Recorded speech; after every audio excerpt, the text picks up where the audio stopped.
여러분 많이 힘드시죠? 그러나 끝은 있습니다. 희망은 보이는 것입니다. 지난 4월인가요? 우리 김성희 목사님하고 우리 홍정호 전사님께서 대구하고도 경산에 있는 저희 신학교에 그렇게 방문해 주셨어요. 오셔서 영성 일기에 대한 그 컨퍼런스를 준비한다고 저에게 강의를 그렇게 부탁을 했습니다. 우리 두 분과 함께 대화를 나누면서 사실 저희 교단 같은 경우에서는 영성신학으로 박사학위를 하고 교수로 교수님 분들이 한 7, 8명이 됩니다. 그럼에도 불구하고 사실 우리 교회 속에서 영성훈련이나 이 영성에 대해서 대중화를 시키고 있지 못하는 그런 게 현실입니다. 그런데 두 분의 말씀을 들으면서 유기성 목사님께서 영성 일기를 통해서 교회 속에서 그렇게 많은 분들에게 영적으로 도움을 주고 있거나 하는 그런 생각을 할 때 참으로 탁월한 어떤 그런 통찰력을 가지신 분이 아닌가 하는 그런 생각을 제가 하게 되었습니다. 오늘 함께 그 영성 일기에 대해서 이러한 주제로 말씀을 나누게 되어서 너무 감사하게 생각합니다. 다시 한번 인사드리겠습니다.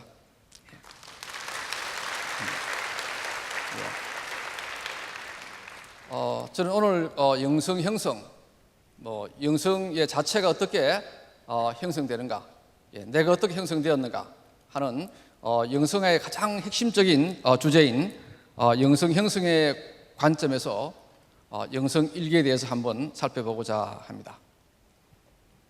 좀 넘겨주세요. 여러분, 나는 어디에 있는가? 여러분, 창세기 3장 9절에 보시면은 아담과 하와가 선악과를 따먹고 그 후에 9절쯤 가면은 하나님께서 아담에게 묻습니다. 아담아, 내가 어디 있느냐? 하나님께서 아담에게 내가 어디 있느냐 이렇게 물었을 때 아담은 이렇게 말합니다. 내가 나무 아래에 있다, 건물 가까이 있다, 그렇게 말하지 아니하고 내가 하나님의 소리를 듣고 내가 벗었으므로 두려워하여 숨었나이다. 이 무슨 말씀입니까? 자기의 영적인 상태, 자기의 마음의 상태가 어떤지를 이야기를 하고 있습니다. 오늘 여러분들은 지금 어디에 있는 것입니까? 여러분들이 처음 믿을 때보다 하나님을 더 사랑하고 있습니까? 좀 넘겨주세요. 여러분은 영적으로 성장하고 있습니까? 지금 여러분의 영적 수준은 어디에 와 있습니까? 그럼 어떻게 하면은 나는 더 영적인 그런 신앙인이 될 수 있는가? 여러분 한번 이 시간에 고민해 보시면 좋겠습니다. 자, 좀 넘겨주시면 고맙겠습니다. 화면 좀 넘겨주세요. 자, 이제 그 영성 형성이 무엇인지를 한번 살펴보겠습니다. 넘겨주시면 고맙겠습니다. 큰 바위가 보입니다. 한 번 더 넘겨가시면은 저 큰 바위, 그 다음 넘겨주세요. 저 바위를 조각하는 조각가가 여러분을 지금 보고 계실 겁니다. 또 한 장면 더 보내주시면 고맙겠습니다. 정으로 바위를 저렇게 쪼아내고 있는 그런 모습이 아닙니까? 그 다음 또 한번 보십시오. 거기에서 저렇게 사자가 나옵니다. 또 한 장면 넘어가시면은 거기에서 저렇게 천사가 나오는 것입니다. 저 모습을 바라보고 어린아이 하나가 묻습니다. 조학과 선생님, 선생님은 어떻게 해서 저 거대한 바위 속에 사자가 있고 천사가 있는지를 알아셨습니까? 아이가 그렇게 물었습니다. 여러분, 바위 속에 천사가 있는 것이 아니고 바위를 조각하는 그 조각가의 마음 속에 천사가 있는 것이었고 그 사자가 그 속에 있는 것이 아니겠습니까? 여러분, 조각가의 마음 속에 하나님의 상이 있을 때 그런 대리석에서 그 하나님을 조각할 수가 있는 겁니다. 골로새서 1장 15절 말씀에 너는 보이지 않는 하나님의 형상이라 이렇게 말씀을 하고 있습니다. 물론 인자에 대한 말씀입니다. 그러나 우리 모두는 하나님의 형상으로 지음받은 존재입니다. 바로 우리 속에 하나님의 형상을 찾는 과정, 하나님의 형상을 새롭게 하는 그런 과정, 그것을 회복하는 과정이 영성 형성이다, 이렇게 말씀을 드릴 수가 있습니다. 그러면 조금 더 구체적으로 한번 찾아보겠습니다. 여러분, 영성, 우리가 첫 시간에 잠깐 말씀을 드렸습니다. 그냥 한번 보시기 바랍니다. 영성은 여러분 이렇게 라틴어에서 나왔고, 그 다음에는 헬라에서 이렇게 나왔습니다. 그러나 중요한 것은 영성의 기원은 바로 성령이라는 말씀입니다. 다음 장면 보시면 고맙겠습니다. 바로 성령은 고린도전서 2장 13절에서 우리가 이것을 말하거니와 사람의 지혜로 가르친 말로 아니하고 오직 성령께서 가르치신 것으로 하니 영적인 일은 영적인 것으로 분별하느니라. 바로 여기서 영적인 임할 속에서 영성이 시작되었다고 이렇게 말씀드릴 수가 있습니다. 결국 영성은 성령 안에서 예수 그리스도를 통해 하나님과의 관계 속에 있는 그런 상태를 말합니다. 바로 영적인 사람은 성령 안에서 예수 그리스도를 통해서 하나님의 영의 인도함을 받는 그런 사람이 바로 영적인 사람이라고 여러분 말씀을 드릴 수가 있습니다. 그러면 그 형성은 여러분 무엇입니까? formation. 우리의 마음의 형태를 갖추는 겁니다. 여러분의 마음을 주조해 나가는 겁니다. 여러분의 마음을 그렇게 만들어가는 그런 과정 아니겠습니까? 그러므로 결국 이 영성 형성에 관련된 여러 가지 term들은 그런 것들입니다. 우리가 마음을 새롭게 한다. 우리의 가치가 변한다. 생각이 변화된다. 삶의 스타일이 변한다. 성령과 동행한다. 우리의 마음이 주님께로 이끌림을 받아 나간다. 이러한 어떤 단어들과 이렇게 함께 어울릴 수 있을 것입니다. 따라서 기독교 영성 형성은 정의는 그렇습니다. 성령의 역사를 경험하면서 예수 그리스도를 본받아 하나님의 형상으로 인간 존재가 변화되어 나가는 과정이라고 그렇게 설명을 드릴 수가 있습니다. 여러분 이해가 되시죠? 바로 기독교 영성 형성은 성령의 역사를 경험하면서 예수 그리스도를 본받아 하나님의 형상으로 인간 존재가 변화되어 나가는 그런 과정이다. 그러면 여러분 제가 한 질문을 드리겠습니다. 이러한 영성 형성의 목적은 그러면 뭔가? 영성 형성의 그 목적은 우리가 어디에 두고 있는가? 그 첫 번째가 여러분, 영성 형성은 바로 하나님을 단련되어 있습니다. 디에피케이션. 어쩌면은 신성화되는 그런 과정, 거룩하게 되는 그런 과정이라고 말할 수 있겠죠, 그렇죠? 창조된 인간이 이루어야 할 최고의 그런 목적 아니겠습니까? 하나님의 능력과 기쁨과 영광 속에서 살아가는 영원한 삶 아니겠어요? 베드로후서 1장 14절에 4절에 너희가 정욕 때문에 세상에서 썩어질 것을 피하여 신성한 성품에 참여하는 자가 되게 하시느니라. 바로 하나님의 성품에 참여하여 살아가는 자가 되기 위해서 바로 우리는 영성 형성을 하는 겁니다. 여러분 어거스틴도 고백록 첫 장에서 자기가 하나님을 발견하고 하나님을 모시기 전까지는 자기에게 참 안식이 없었다는 그런 표현을 쓰고 있습니다. 우리가 하나님 안에 우리가 어떤 그런 그분의 신성에 참여하지 않고는 우리에게 참 안식이 없다는 겁니다. 달리 말하면은 우리 영성 형성의 목적은 바로 하나님 안에 거하는 것이고 그분을 닮아가는 것이고 그분 안에 우리가 서 있는 것입니다.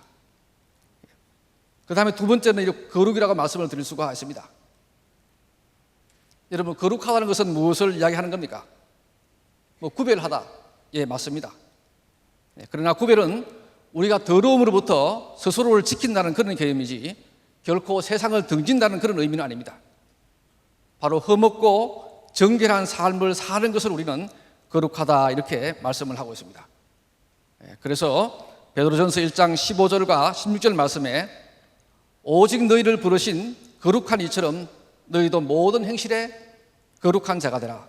내가 거룩하니 너희도 거룩할지니라. 이렇게 우리에게 말씀을 해주고 있습니다.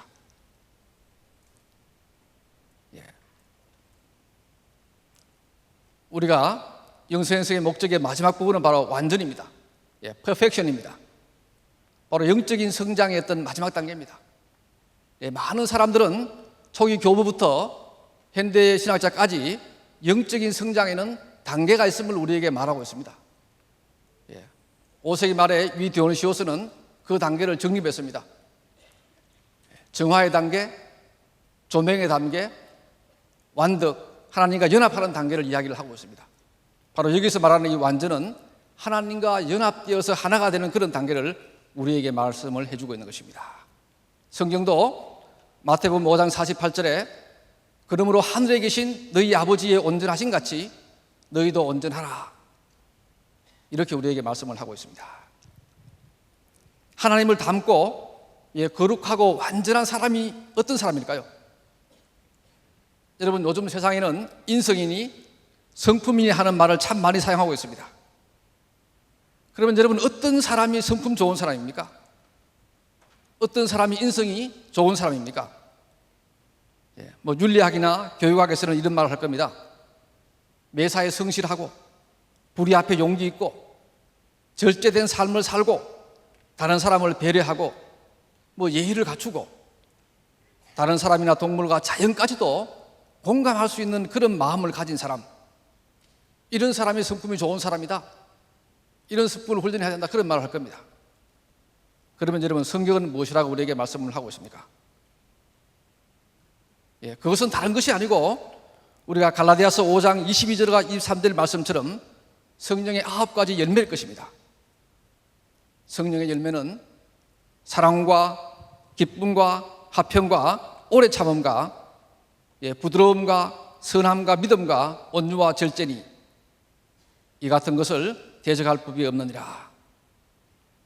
여러분, 달리 말하면 영성 행성은 목표는 바로 예수 그리스도의 삶입니다. 그 목표는 무엇입니까? 예수의 사랑이고 그 사랑을 통해 흘러나오는 자기 희생이라고 말씀을 드릴 수가 있습니다. 궁극적인 목적은 가정과 이웃과 교회와 이 세상과 이 자연을 위해서 기꺼이 자기를 내어주고 청지기로서의 삶을 사는 그 삶을 우리는 예수 그리스도의 어떤 그런 닮아가는 삶이다, 그렇게 말씀을 드릴 수가 있고, 그것이 바로 영성 형성의 하나의 목적이다, 이렇게 말씀을 우리가 드릴 수가 있습니다. 여러분, 그런데 요즘은 그렇지 않아요. 많은 사람들이 다 자기를 위해 삽니다. 너무 자기 에고에 빠져 있습니다.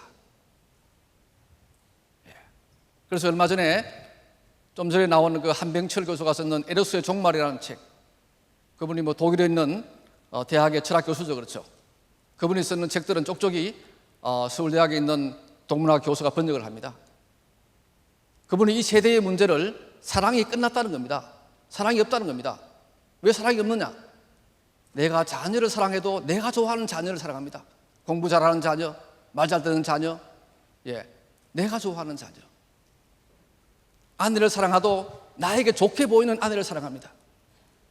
남편도 마찬가지입니다. 그래서 그분은 그런 말을 합니다.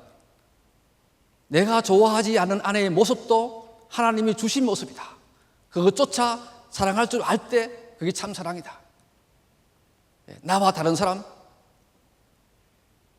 내가 기대하지 않은 아들의 그런 모습도 내가 이해하고 사랑할 때 참 사랑이다, 그런 말을 합니다. 바로 예수 그리스도는 이 땅에 바로 그런 삶을 살기 위해서입니다. 바로 그래서 우리가 영성행성의 목적은 그러한 예수 그리스도, 거기에 우리가 두고 있다, 이렇게 말씀을 드릴 수가 있습니다. 그러면 여러분, 어떻게 이렇게 영성이 형성되는 겁니까? 영성이 형성되는 과정은 어떻게 이루어집니까? 제가 한 4가지로 그렇게 정리해 봤습니다. 거기에는 과정이 있다, 본받는 것이다, 그리고 예수 그리스도의 형상을 본받는다, 그 목적은 바로 다른 사람을 위한 거다, 이렇게 이야기를 드릴 수가 있습니다. 첫 번째, 우리가 어떻게 영성이 형성되는가? 그 첫 번째 영성 형성은 점진적인 과정을 통해서 이루어집니다. 여러분의 개인의 마음, 여러분의 의지, 여러분의 영, 여러분의 감성이 예수 그리스도의 성품이 지속적으로 닮아가는 그 과정에서 여러분들이 변화된다는 그런 이야기입니다. 여러분이 단번에 이루어지는 것이 아닙니다. 한 번 은혜 받았다고 다 해결되는 건 아닙니다. 우리가 불교식으로 말하면은 돈수가 아니라 점수인 것입니다. 은혜 받았다고 다 되는 것이 아니라 은혜를 받고 그 은혜를 지속적으로 살면서 내가 바꾸어진다는 겁니다. 그래서 저는 이 점진적인 과정이 유교의 경전, 시경이나 대학에서 나오는 절차 탁마의 과정이 아닌가.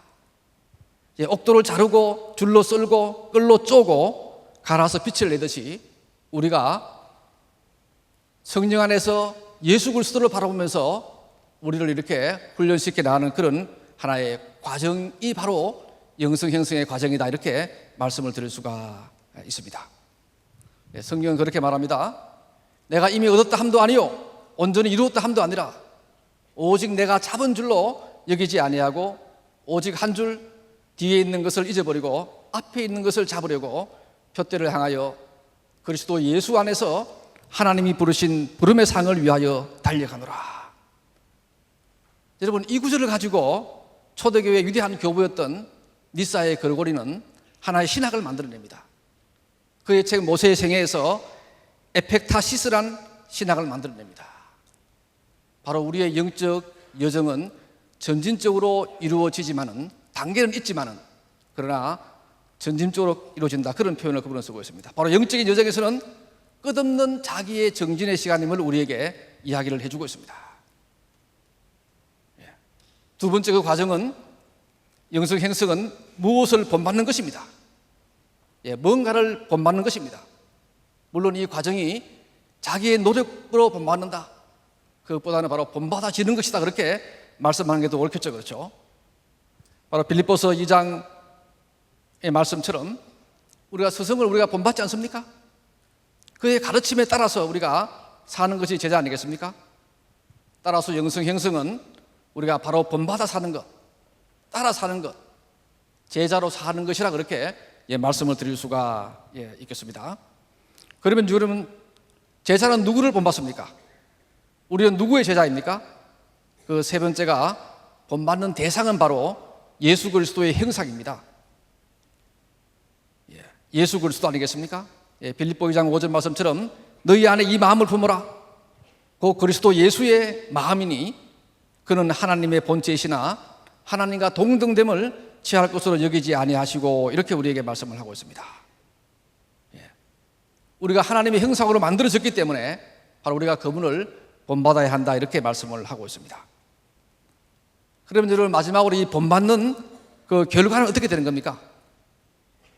본받는 결과는 우리가 다른 사람을 위한 우리의 헌신적인 삶이라고 이렇게 표현을 해주고 있습니다. 우리가 예수 그리스도와 같이 하나님을 사랑하고 하나님 안에 거하는 사람이 되고, 그리고 이웃을 사랑하는 사람이 되어야 한다. 예수님처럼 영혼의 상처 입은 사람을 돌보고 병들고 가난한 사람들을 사랑하고 거짓과 불의에 가득 찬 세상을 바꾸어 나가는 그런 사람으로 살라, 이렇게 이야기를 해주고 있습니다. 자, 그러면 여러분, 그 다음 단계로 우리가 이러한 어떤 그런 영성 형성은 이것이고 또 이렇게 형성이 되고, 그러면 그렇게 우리의 마음의 영성이 형성되는 방법에는 어떤 종류가 있습니까? 소위 많은 사람들이 말하는 우리의 신앙이 성숙하게 되는 것, 영적으로 성장하는 것, 신앙이 나아지는 방법에서는 어떤 것이 있겠습니까? 여러분, 2009년도입니까? 그때 미국의 윌러 크릭 커뮤니티 교회가 한 3년 동안 미국에 있는 5만에 가까운 성도들에게 심층 설문조사를 그렇게 하고 2권의 책을 발간합니다. 그 첫 번째 책이 발견이라는 책입니다. 당신은 지금 어디에 있습니까? 이런 이야기를 하고 있습니다. 두 번째 나온 책이 나를 따르라입니다.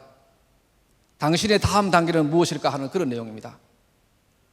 여러분, 이 첫 번째 책에서 윌러 크릭 교회에 그리고 호킨스와 켈리 파킨슨 박사가 무슨 이야기를 했을까요? 지금 미국 교회의 영적인 상태가 어디에 있느냐, 이것을 물었습니다. 또한 지금 당신의 영적인 상태는 어디에 와 있는가, 이것을 또한 그들은 물었습니다. 두 번째 책에서는 그들은 어떻게 하면 더 나은 신앙인으로 살 수 있을까? 이것을 하나하나 그렇게 분석해 준 그런 책이기도 합니다. 그 첫 번째 책에서 그들이 묻습니다. 많은 어떤 미국 교회 분들에게 당신은 왜 교회에 나오십니까? 여러분 왜 교회에 나오십니까? 아무도 모르시네요. 예, 우리는 그런 대답하겠죠. 그렇죠? 하나님의 영광을 위해서, 하나님을 기쁘시게 하고 즐거워하기 위해서. 예, 웨스트민스터 신앙 고백처럼 그렇게 우리는 훈련되어 있죠. 그렇죠? 예, 그러나 미국 교회의 많은 성도들은 내가 교회에 나가는 이유는 나의 영적인 성장을 위해서 나간다, 그런 표현을 쓰고 있습니다. 오늘 여기 영적인 성장을 위해서 여기 오신 분들 계십니까? 예, 몇 분 안 계시네요. 예, 많은 분들이 그렇게 영적인 성장을 위해서 교회에 나온다, 그렇게 대답을 했습니다. 예, 그리고 두 번째 책에서 그러면 어떻게 영적인 성장이 가능하겠습니까? 거기에 대해서 이 윌러 크릭 커뮤니티 교회가 그리 호킨스하고 켈리 파킨슨을 통해서 우리가 초기 교회부터 지금까지 많은 책들을 뒤지고 조사를 해가지고 한 50여 가지 영적인 성장을 하는데 도움이 되는 촉매들, 그 요소들을 그렇게 열거를 합니다. 많이 있겠죠, 그렇죠?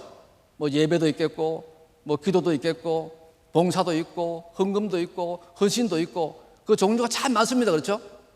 그런데 그분들이 다 종합해 보니까 그 중에 가장 핵심적인 것이 그래도 기도와 말씀 묵상이더라, 뭐 그런 말 합니다. 아시겠어요? 자, 그러면 제가 지금 이 시간에는 많은 영성학자들이 우리의 영적인 성장에 도움이 되는 그런 훈련들을 어떤 것이 있는지를 말해왔는지를 좀 소개하겠습니다. 예, 여러분, 그 첫 번째 사람이 여러분이 잘 아는 리차드 포스터입니다. 뭐 이분이 뭐 기도란 책, 영성훈련이라는 그런 책, 뭐 우리가 잘 아는 레노바레를 시작했지 않습니까? 이분은 그런 말 합니다. 영성훈련, 영적인 성장을 위해서는 내적 훈련이 있다. 그것은 묵상과 기도와 금식과 학습이다, 공부다. 뭐 외적 훈련에는 단순성과 뭐 심플리티죠, 그렇죠? 그 다음에 홀로 주님을 묵상하는 독고의 훈련과 복종과 섬김이 있다. 그 다음에 단체 훈련으로서는 우리가 고백하고 예배하고 인도받고 기뻐하고 이런 훈련을 통해서 그분은 우리가 영적으로 성숙한다는 그런 이야기를 우리에게 해주고 있습니다. 그리고 목회대하고 철학자인 달라스 윌라드 같은 사람은 또 이런 이야기를 합니다. 우리가 독거와 우리가 침묵과 금식과 전략과 순결과 비밀의 유지와 희생과 공부와 예배와 기쁨과 봉사와 기도와 교제, 고백과 순종을 통해서 우리가 영적으로 그렇게 성장한다, 이런 이야기를 합니다.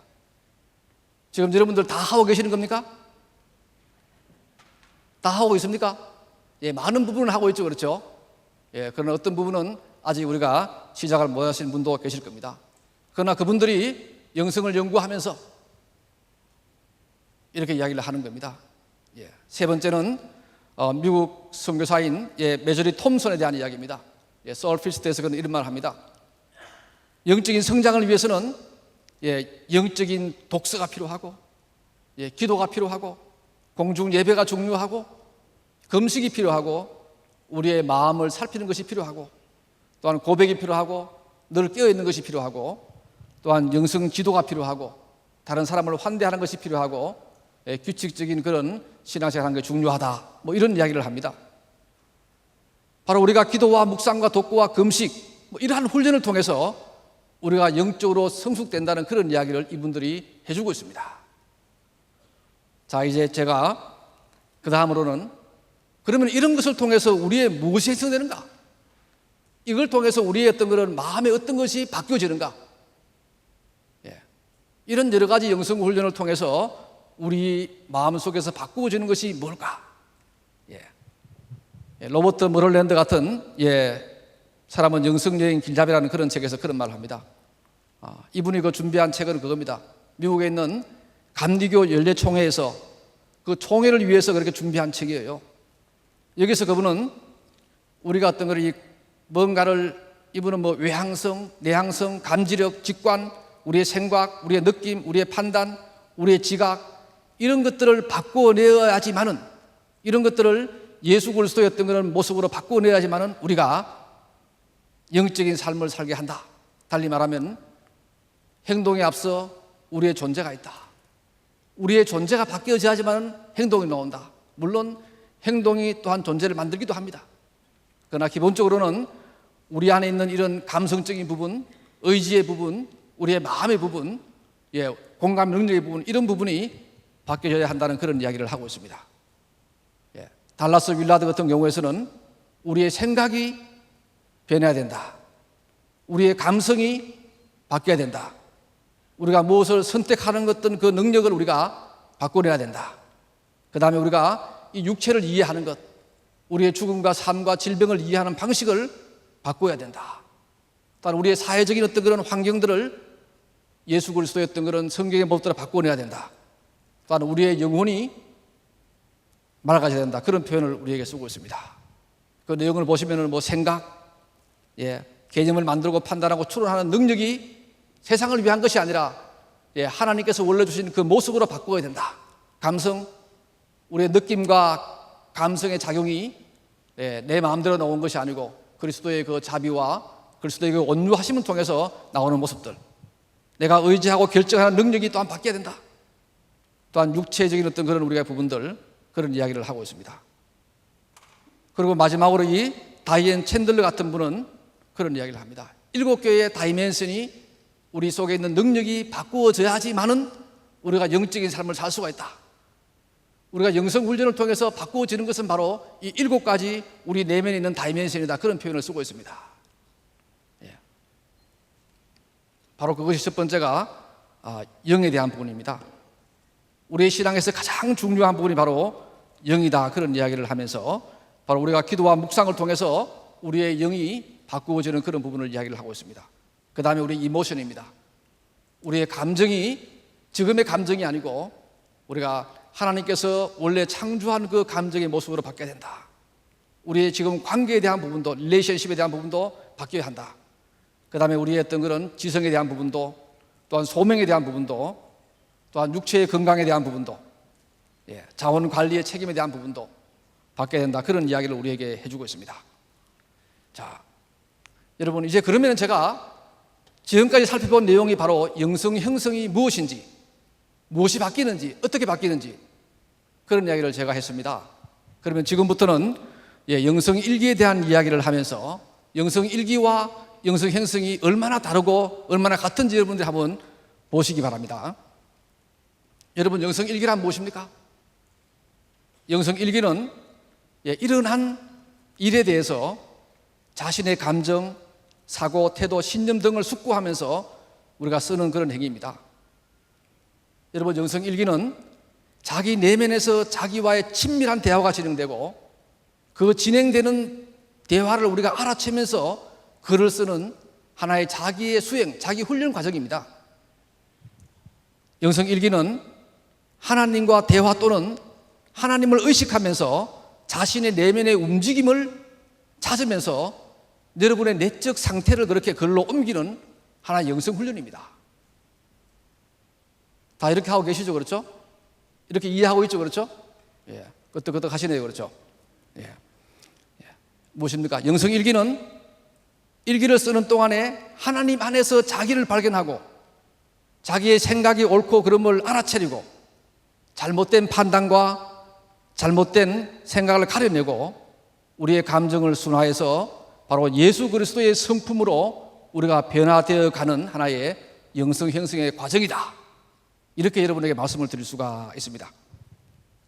그러면 제가 한국의 몇몇 학자들과 미국의 학자들을 통해서 영성 일기의 효과가 무엇이고 어떤 기능이 있는지를 그분들의 어떤 책에 나온 내용을 한번 소개를 해드리겠습니다. 한국에서는 유일하게 그 박노건 교수가 영성 훈련으로서의 영적 일기 작성의 효과에 대한 연구를 한 게 있어요. 이 논문이 있습니다.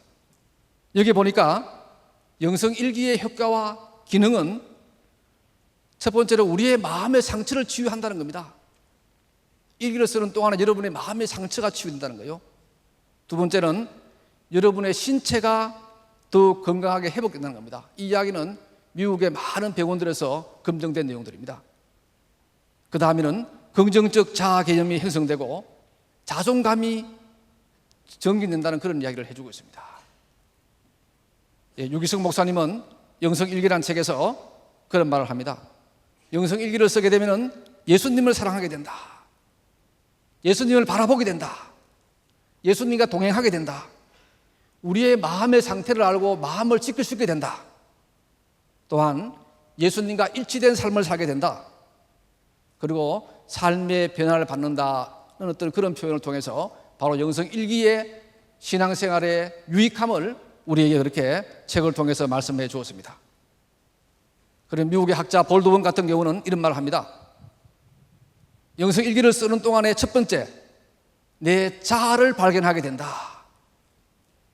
영성일기를 쓰면서 자아가 반성적인 대화를 통해서 자기를 확인하고 더 나은 상태로 자기를 바꾸어 간다는 그런 이야기를 합니다. 둘째로 우리의 신체나 우리의 정신에 장애가 있는 것들이 수용되고 비정상인 것들이 정상으로 바뀌어 나간다는 표현을 씁니다. 세 번째로 우리의 직관의 능력이 발달하게 된다. 네 번째로 영성일기를 작성하는 가운데 예배와 같이 하나님을 만날 수 있는 그런 시간이 늘어난다는 그런 이야기를 합니다. 그리고 다섯 번째는 영성일기를 작성 중에 사랑이 생기고 용서의 마음이 생기고 다른 사람을 신뢰하게 되고 다른 것을 수용할 수 있는 그런 마음이 일어난다는 그 이야기를 우리에게 해주고 있습니다. 그 다음에 어떤 글루그가 How to Keep a Spiritual Journal에서 이런 말을 합니다. 영성일기를 쓰는 동안에 자기 자신을 이해하는 능력이 증강된다. 자기의 영혼을 잘 돌보게 된다. 하나님의 인도하심을 분별하게 된다. 삶이 무절제하지 아니하고 절제 있는 삶을 살게 된다. 우리의 감정이 순화되게 된다. 그 다음에 미래에 대한 나의 전망과 소망이 생기게 된다. 그 다음에 일상생활 가운데 깨어있게 된다. 그리고 자기를 잘 표현할 수 있는 능력이 생긴다. 또한 창의력이 생긴다. 또한 신앙이 더 명확해진다. 내가 누구를 믿는지 뭘 믿는지 나의 신앙이 더욱더 확실해진다는 그런 이야기를 우리에게 해주고 있습니다. 그리고 시간 관리, 문제 해결 능력 그런 이야기를 합니다. 그리고 마지막으로 이 세페로 같은 신학자의 어떤 그런 이야기는 그렇습니다. 이분이 노던팍 신학교에서 거의 20년 동안에 영성 형성을 가르치고 또 훈련을 하고 그런 분입니다. 이분이 그런 말을 합니다. 첫째, 영성 일기를 쓰는 동안에 우리가 영적인 갈망들이 채워진다. 뭐 사서의 목마른 것처럼 여러분의 영적인 아픔과 갈망이 채워진다는 겁니다. 두 번째는 우리의 인간의 어떤 그런 내면을 밝혀주고 자기와 화해하게 되고 죄를 고백하게 되고 내면의 상처를 치유하게 된다. 그런 말을 합니다. 그리고 그 다음에는 육체를 수용하게 되고 육체와 더불어서 기도하게 되고 그 다음에는 자기의 삶을 조종할 수 있는 능력이 생기고 하나님과 대화하고 더 깊은 영적인 삶을 살 수 있다. 그런 이야기를 우리에게 해주고 있습니다. 여러분, 이 영성 일기를 쓰면서 드러난 많은 학자들의 어떤 그런 그 효과와 기능을 보시면은 많은 부분이 영성 형성에서 일어나는 훈련의 내용들과 유사한 부분이 참 많습니다. 그래서 저는 이 부분을 위해서 논문을 쓰면서 그런 생각을 했습니다. 이 영성 일기가 영성 형성에서 아주 중요한 부분이구나. 이거 하나만 하더라도 우리의 어떤 그런 영성이 성장하고 형성되어서 기독교인으로 사는데 큰 도움이 되었구나 하는 그런 생각을 제가 하게 되었습니다. 자, 그러면 여러분 이제 마지막 장으로 제가 영성 일기에 드러난 최고의 유익 그래서 한번 말씀을 드리도록 그렇게 하고 강의를 마치겠습니다. 여러분 영성 일기가 왜 중요합니까? 우리 다음 장입니다. 여러분 가만히 한번 보시기 바랍니다. 첫 번째, 그날 일어난 일들을 되돌아보게 됩니다. 두 번째, 그날 일어난 일 때문에 마음에 어떤 감정이 일어나고 어떤 행동을 했는지를 우리가 찾아보게 됩니다. 여러분 세 번째, 왜 그런 감정을 느끼고 그런 행동을 했는지를 우리가 생각하게 됩니다. 네 번째는 그날 하나님의 은혜가 어디에 임재해 있었는지를 우리가 발견하게 되고 찾아보게 됩니다. 다섯 번째, 그 은혜에 대해서 우리가 어떻게 응답했는지 혹은 하지 않았는지를 우리가 찾아보게 됩니다. 바로 여러분, 영성일기를 쓰는 동안에 여러분들은 바로 이러한 일이 일어납니다. 여러분 자신과 함께한 하나님을 여러분 자신 안에 일어나는 감정의 모든 부분과 이성의 생각과 여러분의 많은 욕정의 충동들도 이걸 통해 바라보게 됩니다. 그걸 순화시켜내게 됩니다. 바로 이게 바로 영성일기의 중요성이다. 그렇게 제가 말씀을 드릴 수가 있습니다. 여러분, 오늘 내가 만난 사람들과 여러분이 처한 어떤 상황들을 통해서 하나님이 어떤 방식으로 나에게 다가오셨는가? 오늘 나는 하나님의 임재를 느껴본 적이 있는가? 나는 오늘 성령님께서 어떻게 응답하셨는가? 그리고 나의 어떤 곳에 응답하지 않았는가? 그 이유는 무엇인가? 여러분, 제가 책을 뒤지다가 여러분 사막교부 성 안토니의 책을 봤습니다. 아주 유명한 책입니다. 여러분, 성 안토니의 책에는 초기 위대한 신학자 아타나시우스가 쓴 책입니다. 심지어 어거스틴이 회심할 수 있던 그 계기도 이 성 안토니의 이 소식을 듣고 어거스틴이 회심했다는 그런 내용까지 있습니다. 바로 4세기 교회의 베스트셀러입니다. 이분이 사막에서 홀로 영적인 삶을 살면서 가장 중요하게 생각하는 한 구절입니다. 무엇이 그를 그렇게 만들었을까? 그 한 구절이에요. 무슨 이야기입니까? 이런 말을 합니다. 나는 날마다 자신이 낮과 밤에 행한 것들을 열거해야 하며 우리가 마치 보고서를 제출하듯 자신의 행동들과 영혼의 움직임을 기록해야 합니다. 그리하면 그것들을 알리는 것이 부끄러워 죄를 짓지 않을 것이며 악한 것들을 생각하지 않을 것입니다. 그러면 우리의 영혼이 맑아집니다. 뭐 이런 표현을 씁니다. 여러분, 바로 사막 교부들, 그 위대한 교부들도 바로 자기의 마음을 살피고 이런 글들을 통해서 그들의 영적 성장을 이끌어갔다는 그런 이야기를 해주고 있는 겁니다. 다른 분 한번 소개할까요? 여러분이 잘 아는 헨리 데이빗 소로우입니다. 이분이 매사추세츠 콩코드 마을의 근처에서 이 월든 호숫가에서 아주 이상적인 삶을 몇 년 살았죠. 그렇죠? 이분이 쓰는 책이 월든은 참 유명하죠. 뭐 간디 같은 사람도 내가 큰 즐거움을 가지고 읽었고 이 책으로부터 무척 깊은 감명을 받았다. 그렇게 극찬하는 책입니다. 이 책 속에서 데이빗 소로우는 그런 말을 합니다. 그대의 눈을 안으로 돌려보라. 그러면 그대의 마음속에 여지껏 발견하지 못하던 천개의 지역을 찾아내라. 그것을 답사하라. 그리고 자기 자신이라는 우주학의 전문가가 되라. 당신 내부에 있는 신대륙과 신세계를 발견하는 콜럼버스가 되라. 여러분, 우리의 영성일기는 이것을 넘어서 뭡니까? 하나님과의 관계 속에서, 그분의 은혜 속에서, 그분의 인도함 속에서 우리 내면을 살펴보고 내 내면 속에 있는 새로운 우주를 발견하는 그런 시간이 아니고 무엇이겠습니까? 여러분, 영적인 삶은 자기 내면의 움직임을 알아채는 데 있습니다. 영적인 성장의 경험도 하나님과의 관계 속에서 자신의 내면의 움직임과 그 속에서 성령의 역사를 우리가 알아채는 데 있습니다. 자기 내면에 활동하시는 하나님을 발견하라. 여러분, 영성일기는 결국 우리에게 역사하시는 하나님이 어떻게 작업하시는지를 우리 속에 우리를 만들어 가시는지를 찾아보는 그런 시간이 아니고 무엇이겠습니까? 저는 오랫동안 신대원 학생들의 영성 지도를 훈련하면서 많은 방법이 있지만은 바로 하나님 앞에서 자기 내면을 살펴보는, 자기 마음을 살펴보는 이 훈련이야말로 영적 성장에 큰 도움이 된다는 말을 누차게 강조하고 있습니다. 자, 우리 그러면 그 다음에 누가 하나님과 동행한 사람인가? 한 번 더 넘겨주시기 바랍니다. 여러분, 이분 잘 아시죠? 그렇죠? 이분이 한 말이 제 말입니다. I am a small man. He was the greatest statesman of our century. 무슨 말입니까? 존 F 케네디가 나는 아주 작은 사람이다. 그러나 그 사람은 이 세기의 가장 위대한 정치가다. 이런 이야기를 하고 있습니다. 그 사람이 누굴까요? 저는 아니겠죠. 예. 예. 그 사람이 2대 유엔 사무총장을 다음 페이지입니다.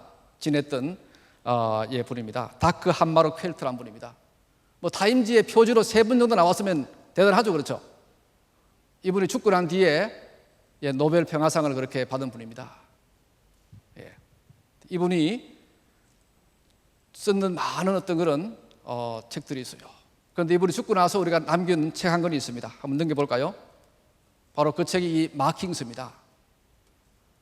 이분은 아프리카나 팔레스타인의 문제를 나름대로 잘 해결해서 많은 사람에게 존경받는 그런 사람들입니다. 그런데 저 책이 뭔지 아세요? 자기가 그 바쁜 가정에서도 일을 끝마치고는 영성 일기를 쓰는 내용을 모아서 낸 책입니다. 예. 바로 그분이 일생 동안 하나님과의 관계 속에서 자기의 어떤 그런 정치적인 일과 자기의 어떤 그런 생활과 또 자기의 세계적인 문제들을 논의하면서 그렇게 써내려가는 그 내용이 바로 이 마킹스입니다. 아직 우리말로는 번역 안 된 것 같아요. 자, 여러분, 우리가 매일매일 자기의 삶을 돌아보며 하나님께서 어떻게 함께 하셨는지를 찾아보는 것, 이것만큼 중요한 것이 여러분 어디에 있을까 하는 생각이 듭니다. 자, 이제 마지막입니다. 한 걸음이 도착이다. 드니즈 레브토프가 이분이 시인입니다. 이분이 자기 인생을 쭉 돌아보니까 자기가 한 걸음 한 걸음 그것이 곧 자기의 삶의 도착이었다는 겁니다. 이 시를 읽으면서 여러분이 잘 아는 유진 피터슨은 이런 이야기를 합니다. 내가 어떤 목사로 만들어지는지 어떤 사람이 되어가는지도 모르는 채 내닿는 나의 걸음 하나하나 그 빼놓을 수 없는 요소가 되어서 지금 내가 되었다, 그런 말을 씁니다. 여러분, 지금 여러분들이 한 걸음 매일매일 쓰는 그 영성 일기를 통해서 뭡니까? 결국 여러분이 하나님 안에 빚어지고 하나님께 여러분을 빚어나가고 바로 여러분은 새로운 삶으로 되어간다는 그런 이야기를 우리에게 해주고 있습니다. 여러분, 한 걸음 한 걸음이 곧 여러분 도착입니다. 하나님과 함께 한 걸음 한 걸음 걸어 나가시는 여러분들 되기를 간절히 기원드립니다. 제 강의 맺겠습니다. 기도하겠습니다. 아버지 하나님 고맙습니다. 이런 귀한 자리에서 영성 일기를 함께 나누어 보았습니다. 아버지 하나님, 우리가 일기를 통해 주님을 깊이 만나게 도와주시옵시고 하나님과 함께 우리 인생의 여정을 걸어갈 수 있도록 인도하여 주셔서 우리가 더 깊이 영적인 사람이 되어서 교회와 하나님을 영화롭게 하고 이 땅에 많은 사람들을 섬겨나갈 수 있는 저희들 주님 다 되게 인도하여 주시옵시며 이 사역을 통해서 한국교회가 바뀌어지는 귀한 역사가 일어나게 주께서 인도하여 주옵소서. 모든 말씀 예수님의 이름으로 기도드리옵나이다.